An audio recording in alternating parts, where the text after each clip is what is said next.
एक बार की बात है, राजा अकबर व बीरबल दरबार में बैठे कुछ अहम मामलों पर चर्चा कर रहे थे।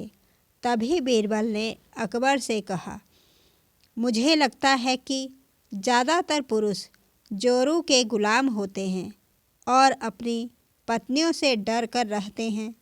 बीरबल की यह बात राजा को बिल्कुल पसंद न आई। उन्होंने इस बात का विरोध किया।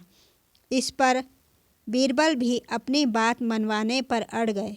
उन्होंने राजा से कहा कि वे अपनी बात को सिद्ध कर सकते हैं, मगर इसके लिए राजा को प्रजा के बीच एक आदेश जारी करवाना होगा।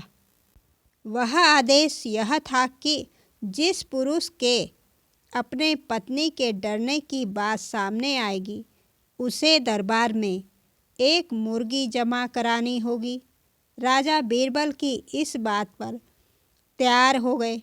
अगले ही दिन प्रजा के बीच आदेश कराया गया कि अगर यह बात सिद्ध हो जाती है कि कोई पुरुष अपनी पत्नी से डरता है, तो उसे दरबार में आकर बीरबल के पास एक मुर्गी जमा करानी होगी। फिर क्या था, देखते ही देखते बीरबल के पास ढेरों मुर्गियां इकट्ठा हो गई और सैकड़ों मुर्गियां महल के बगीचे में घूमने लगी। अब बीरबल राजा के पास पहुँचे और बोले, महाराज, महल में इतनी मुर्गियां इकट्ठी हो गई हैं कि आप एक मुर्गी खाना खोल सकते हैं। इसलिए अब आप इस आदेश को वापस ले सकते हैं। मगर महाराज ने इस बात को गंभीरता से नहीं लिया और महल में मुर्गियों की संख्या धीरे धीरे और भी ज़्यादा बढ़ने लगी। इतनी अधिक मुर्गियां महल में जमा हो जाने के बाद भी जब राजा अकबर बीरबल की बात से सहमत नहीं हुए, तो बीरबल ने अपनी बात सिद्ध करने के लिए एक नया उपाय निकाला। एक दिन बीरबल राजा के पास गए और बोले, महाराज, मैंने सुना है कि पड़ोस के राज्य में एक बहुत ही खूबसूरत राजकुमारी रहती है। अगर आप चाहें तो क्या मैं आपका रिश्ता वहाँ पक्का कर आऊँ?